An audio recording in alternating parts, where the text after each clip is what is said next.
नाज़िम, बरतानिया के बाद फ़्रांस ने भी जंग छेड़ दी है। फ़्रांस की जानिब से जो बड़ा हमला किया गया है, जंग के मैदान में हुई इस अहम डेवलपमेंट की तफसीलात से अपने ब्लॉग का आगाज़ करेंगे और फिर इसी खबर की तफसीलात में आप नाज़रीन को ये भी बताएंगे जो आज भारत की जानिब से पाकिस्तान को थ्रेट किया गया है, पाकिस्तान को धमकी दी गई है। उस धमकी का पाकिस्तान ने भारत को, मोदी सरकार को क्या रिस्पॉन्स दिया है, पाकिस्तान का दो टोक जवाब क्या था, ये तफसीलात आपकी खिदमत में पेश करने के बाद जो ताकतवरों के साथ खैबर पख्तूनख्वा के वज़ीर आला सुहेल अफरीदी की मुलाकात हुई है, इस मुलाकात के बाद जो सुहेल अफरीदी साहब के तेवर बदले बदले दिखाई देते हैं, सरप्राइज़ मुलाकात में क्या तय हुआ है, कुछ और भी अहम डेवलपमेंट्स हैं, उनकी तफसीलात से भी आप नाज़रीन को आगे चल के आगाह करेंगे। लेकिन प्रोग्राम का आगाज़ करने से पहले आपसे दरख्वास्त के चैनल को सब्सक्राइब कर लें, बेल आइकॉन का बटन प्रेस करें और वीडियो पसंद आए तो इसे लाइक तो आपने ज़रूर करना है और दोस्तों के साथ हमारी वीडियो को आप शेयर भी करें। तो पहली खबर से कि बरतानिया के बाद फ्रांस ने भी बड़ा हमला कर दिया। नाज़रीन, जंग के मैदान में हुई इस अहम डेवलपमेंट की डिटेल पे आने से पहले वन लाइनर जो आज मुत्तहिदा अरब अमारात की जानिब से अक़वाम आलम से, ताकतवर ममालिक से जो मुतालबा किया गया है कि आबनाए हुर्मुज़ को खुलवाने के लिए मुत्तहिदा अरब अमारात ने कहा कि ईरान के ख़िलाफ़ कार्रवाई की जाए। ये ओपनली मुत्तहिदा अरब अमारात की तरफ से ताकतवर वेस्ट कंट्रीज से ये मुतालबा किया गया है कि आबनाए हुर्मुज़ को अगर ना खोला गया तो दुनिया की मईशत पर, ख़ित्ते की मईशत पर बड़े मनफी असरात पड़ेंगे। अब ये जब बयान दिया गया, इस बयान के फौरी बाद आपको याद होगा कि गुज़िश्ता रोज़ जो सदर ट्रंप ने स्टेटमेंट दिया था कि आबनाए हुर्मुज़ को खुलवाने के लिए फ़्रांस जाने और बरतानिया जाने, अगर जेट फ्यूल नहीं मिल रहा इन दोनों ममालिक को तो हमसे ख़रीद लें, अगर हमसे नहीं ख़रीदना तो जाएं, जाके आबनाए हुर्मुज़ खुद खुलवाएं, खुद सीखें, अपने पाँव पे खड़े हों, अमेरिका इनकी मदद के लिए नहीं आएगा। सदर ट्रंप के इस बयान के बाद ब्रिटिश वज़ीर आज़म स्टारमर की तरफ से बयान आया था कि ईरान के ख़िलाफ़ जंग में बरतानिया हिस्सा नहीं बनेगा। ईरान के ख़िलाफ़ जंग बरतानिया की जंग नहीं है। ब्रिटिश वज़ीर आज़म ने कहा कि हम जो भी फ़ैसला करेंगे इस कशीदगी को लेके बरतानिया के अवाम के हक़ में फ़ैसला करेंगे। इस जंग में शिरकत करना बरतानिया के लिए मनफी असरात लेके आएगा। अब कल जो सदर ट्रंप ने स्टेटमेंट दिया था उस पर जवाबी हमला ब्रिटिश वज़ीर आज़म ने किया।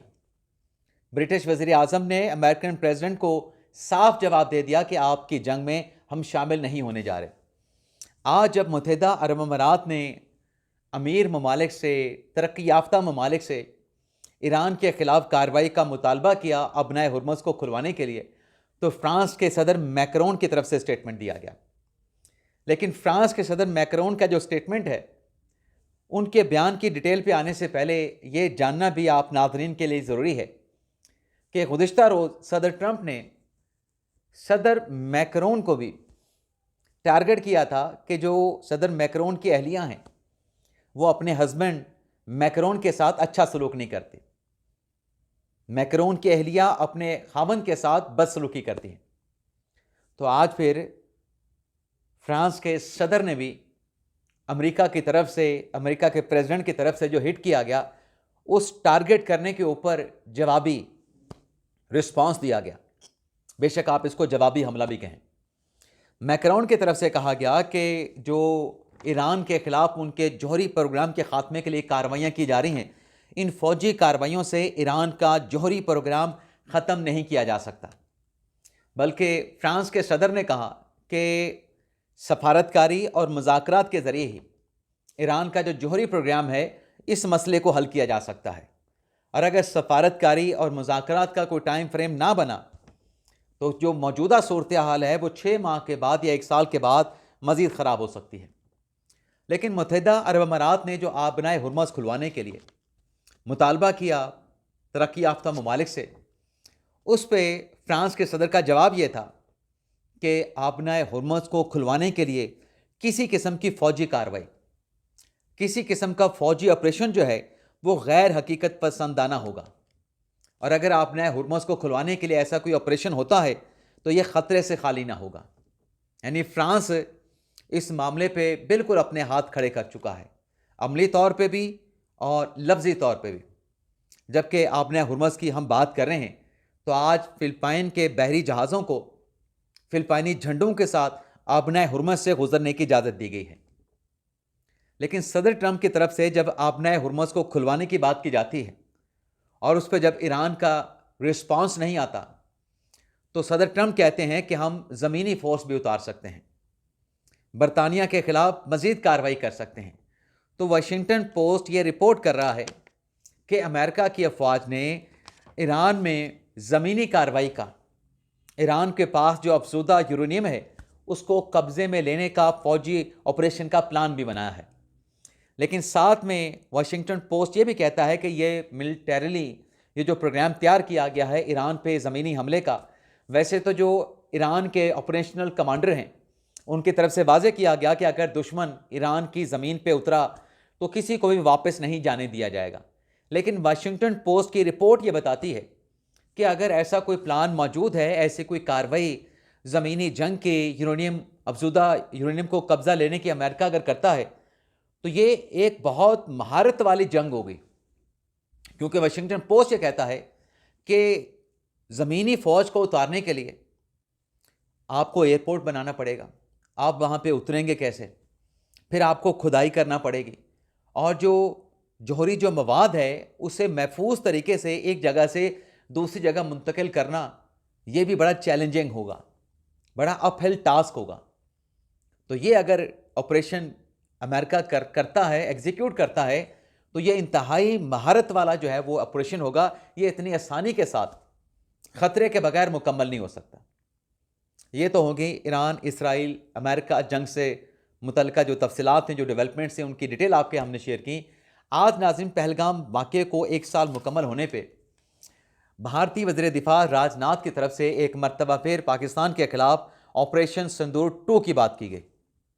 अब आप जानते हैं कि जो पहलगाम में वाक़या हुआ, जो फॉल्स फ्लैग था, पाकिस्तान ने अपने आप को पेश किया अक़वाम आलम के सामने, भारत के सामने कि आप तहकीकात करें। पाकिस्तान उस तहकीकात में सपोर्ट करने के लिए, साथ देने के लिए तैयार है। बेशक भारत किसी इंटरनेशनल फोरम से, अक़वाम मुत्तहिदा से तहकीकात करा ले, पाकिस्तान साथ देने के लिए, हमायत करने के लिए तैयार है। लेकिन पाकिस्तान की इस तहकीकात में सपोर्ट, साथ देने की ऑफ़र को जो है वो नहीं माना गया भारत की तरफ से। पाकिस्तान ने न्यूट्रल तहकीकात में भी तावन करने की पेशकश की, पाकिस्तान के इस ऑफ़र को भी नहीं माना गया और अल्टीमेटली भारत की जानिब से पाकिस्तान के ख़िलाफ़ ऑपरेशन सिंदूर किया गया। अब ऑपरेशन सिंदूर का तंदूर कैसे बना? जब मार का हक जो है वो भारत के ख़िलाफ़, भारतीय अफ़वाज के ख़िलाफ़ लॉन्च किया गया। आज ये जो बयान भारतीय वज़ीर दिफ़ा राजनाथ ने दिया है कि पाकिस्तान पे हमला हो सकता है, पाकिस्तान के ख़िलाफ़ ऑपरेशन सिंदूर 2 की तैयारियां मुकम्मल हैं, तो इस पर पाकिस्तान के वज़ीर दिफ़ा ख्वाजा आसिफ साहब ने भी 2 टोक भारत को पैगाम दिया कि अगर ऐसी कोई हरकत की गई तो पाकिस्तान भी मुकम्मल तौर पे तैयार है। और अब की मर्तबा भारतीय हमले पर पाकिस्तान का जो रिस्पॉन्स है, ख्वाजा आसिफ साहब ने कहा कि तेज़ भी होगा, मतवाज़न भी होगा और फैसला कुन भी होगा। क्या होगा? जब पाकिस्तान का जवाब डिसाइसिव, पाकिस्तान का जवाब भारतीय हमले पे बैलेंस, भारतीय हमले पे पाकिस्तान का जवाब स्विफ्ट यानी तेज़ रफ्तार पाकिस्तान का जवाब होगा। तो भारत को ऑपरेशन सिंदूर लॉन्च करने से पहले 100 बार सोच लेना चाहिए कि जो कुछ पाकिस्तान ने पिछली मर्तबा नहीं किया था, पाकिस्तान अब की मर्तबा वो सब कुछ भी कर गुजरेगा। और फिर जंग बंदी की जो मिन्नत समाजत भारतीय सरकार की जानिब से अक़वाम आलम और अमेरिका से की गई, अब की मर्तबा फिर जंग बंदी की अपील और जंग बंदी को यकीनी बनाना फिर इतना आसान नहीं होगा। क्योंकि जिसने जंग बंदी करवाई थी उसको भारत ने कोई क्रेडिट नहीं दिया, फिर भारत का फेंटा ही लगेगा, भारत को मुंह तोड़ जवाब भी मिलेगा। तो ये कोई भी एग्जीक्यूशन, इस किस्म का हमला, कोई एग्रेशन, कोई जारी करने से पहले भारत को पिछली मर्तबा जो पाकिस्तान ने उनके दांत खट्टे किए थे, जो धूल चटाई थी, उसको नहीं भूलना चाहिए। अब नाज़रीन आ जाते हैं सियासी मैदान से में जो अहम डेवलपमेंट्स हुई हैं। तो ख़बर नाज़रीन ये है, एक तो पेट्रोल बम गिरने का इरादा है, क्योंकि IMF की तरफ से पाकिस्तान को कह दिया गया है कि जो कशीदगी का माशी बोझ पाकिस्तान पे आ रहा है, ईरान, अमेरिका, इसराइल जंग का, वो सब्सिडी ना दी जाए, वो बोझ अवाम पे पास ऑन किया जाए। तो 100 रुपये पेट्रोलियम मसनूआत की कीमतों में इजाफे का इम्कान है, बल्कि ख़तरा है, ख़दशा है, और 100% ये ख़दशा और ख़तरा मौजूद है। जबकि इसी कशीदगी का जो दबाव जो पाकिस्तान महसूस कर रहा है अपनी मईशत पे, इस दबाव को लेके आज वज़ीर आज़म शहबाज शरीफ साहब की सरबराही में अहम इजलास हुआ है। अब उस इजलास में अस्करी क़यादत फील्ड मार्शल साहब मौजूद थे, कौमी सलामती के डेफिनेटली मुशीर भी मौजूद होंगे, चारों सूबों के वज़राए आला बशमूल सोहेल अफरीदी साहब, गिलगित बल्तिस्तान और आज़ाद कश्मीर के वज़राए आला और वज़ीर आज़म, चाहे निगरान हैं चाहे परमानेंट हैं, वो भी मौजूद थे। और इस अहम इजलास में, जिसमें अस्करी और सियासी क़यादत मौजूद थी, ख़ित्ते की जो सूरत हाल और जो कशीदगी के पाकिस्तान की मईशत पर पड़ने वाले मनफी असरात हैं, उससे कैसे निमटना है, उससे मुतल्लिक़ गौर व ख़ौज़ किया गया। तो ये जो 100 रुपये पेट्रोलियम मसनूआत की कीमतों में इजाफा होने जा रहा है, ये बातें भी वहाँ पे तमाम डिस्कस की गई हैं। लेकिन जैसे मैंने कहा कि इस इजलास में जनाब सोहेल अफरीदी साहब भी मौजूद थे, खैबर पख्तूनख्वा के वज़ीर आला, अस्करी क़यादत फील्ड मार्शल आसिम मुनीर साहब मौजूद थे। इस इजलास में शिरकत के बाद मीडिया के साथ जो इंटरेक्ट किया गया, सोहेल अफरीदी साहब ने कहा कि 2018 से जो खैबर पख्तूनख्वा का हिस्सा है, जो कबायली इलाकों को ज़म किया गया, 2018 से यह हिस्सा वफाक की तरफ से खैबर पख्तूनख्वा को नहीं दिया जा रहा। अब नाज़रीन सवाल ये पैदा होता है कि अब अफरीदी साहब जिस हिस्से की बात करते हैं, कबायली इलाकों के जिस शेयर की बात करते हैं, और जिस शिद्दत के साथ, जिन सख्त अल्फाज के साथ इन पैसों का तकाजा करते हैं, अब पैसे कितने हैं नहीं हैं, देने हैं, कब देने हैं, कितनी बड़ी अमाउंट है, ये फाइनेंस, वजारत फाइनेंस और खैबर पख्तूनख्वा का डोमेन है, उनका मामला है। लेकिन सवाल ये पैदा होता है कि 2018 से अगर ये पैसे, ये फंड्स पेंडिंग चले आ रहे हैं, 18 में तो वफाक में इमरान खान साहब की हुकूमत थी, 18 में KPK में पाकिस्तान तहरीक इंसाफ का ही वज़ीर आला था, तो 18 से लेके 22 तक ये जो फंड्स हैं, ये क्यों नहीं दिए गए खैबर पख्तूनख्वा को? अफरीदी साहब मौजूदा क़यादत को, सियासी क़यादत को, वज़ारत फ़ाइनेंस को, वज़ीर आज़म को अगर मुरद इल्ज़ाम ठहराते हैं, उनको टारगेट करते हैं कि KPK का पैसा नहीं दिया जा रहा, तो जो खान साहब के 4 साल दौरे हुकूमत में वफाकी हुकूमत की तरफ से खैबर पख्तूनख्वा हुकूमत का, या खैबर पख्तूनख्वा अवाम का पैसा नहीं दिया गया, तो क्या किसी खैबर पख्तूनख्वा के वज़ीर आला ने उस वक्त के वज़ीर आज़म के ख़िलाफ़, उस वक्त की 2018 की हुकूमत के ख़िलाफ़ कोई बयान दिया था? मुझे तो रिकॉर्ड पे ऐसा कोई बयान नहीं मिला। तो ये मीठा मीठा हप हप और कड़वा कड़वा थूक क्यों है? आज अगर इमरान खान वज़ीर आज़म होते तो क्या सोहेल अफरीदी साहब ऐसी बात करते? जैसे उस वक्त वज़ीर आज़म महमूद खान ने बात नहीं की इन फंड्स की, सोहेल अफरीदी साहब बात भी ना करते। इसे कहते हैं मीठा मीठा हप हप और कड़वा कड़वा थू थू। और साथ में सोहेल अफरीदी साहब ने कहा कि 9 अप्रैल को लियाकत बाग में पाकिस्तान तहरीक इंसाफ जलसा करेगी। अब लियाकत बाग पे जलसा करने का मतलब ये है कि आप सियासी तौर पे पिंडी पर अपना सियासी पावर शो, अपना सियासी कब्जा दिखाना चाहते हैं,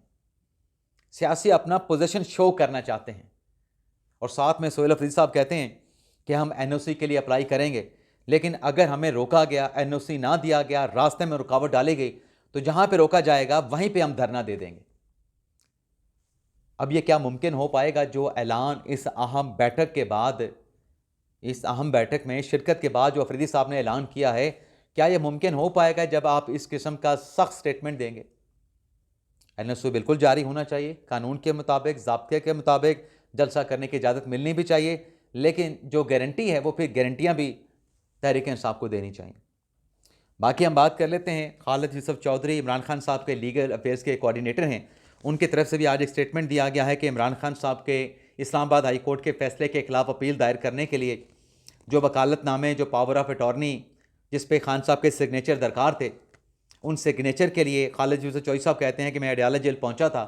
लेकिन अडयाला जेल के इंतज़ामिया की जानिब से ना इमरान खान साहब के वकालतनामे पे ना पावर ऑफ अटॉर्नी पे दस्तखत करवा के दिए गए। और अगर मुकर्ररा मियाद पे ये पावर ऑफ अटॉर्नी और वकालतनामा खान साहब के सिग्नेचर के साथ नहीं मिलता तो खान साहब की अपील दायर करने की जो मियाद है वो गुजर जाएगी और फिर वो अपील सुप्रीम कोर्ट में गैर मौसर हो जाएगी। मेरे ख्याल से अडयाला जेल के इंतज़ामिया को जो तरीक़ाकार है, जो प्रोसीजर है, उसको फॉलो करते हुए ये एक शख्स का, एक कैदी का, एक प्रिजनर, कैदी नंबर 804 का ये राइट है कि उसको वकालतनामे पे दस्तखत करके उस पर जो सिग्नेचर हैं और जो इंतज़ामिया के जो स्टैम्प्स लगती हैं, मुतलका मजाज अथॉरिटी की जानिब से जो सिग्नेचर किया जाता है, वो तमाम कानूनी तकाज़े पूरे करके तरीक़ाकार के मुताबिक यह वकालतनामा और पावर ऑफ अटॉर्नी जो है खान साहब के जो लीगल अफेयर के कोऑर्डिनेटर हैं उनको ये डॉक्यूमेंट्स फराहम किए जाएँ, क्योंकि ये उनका बुनियादी हक है। इजाज़त चाहते नाज़रीन। पाकिस्तान जिंदाबाद।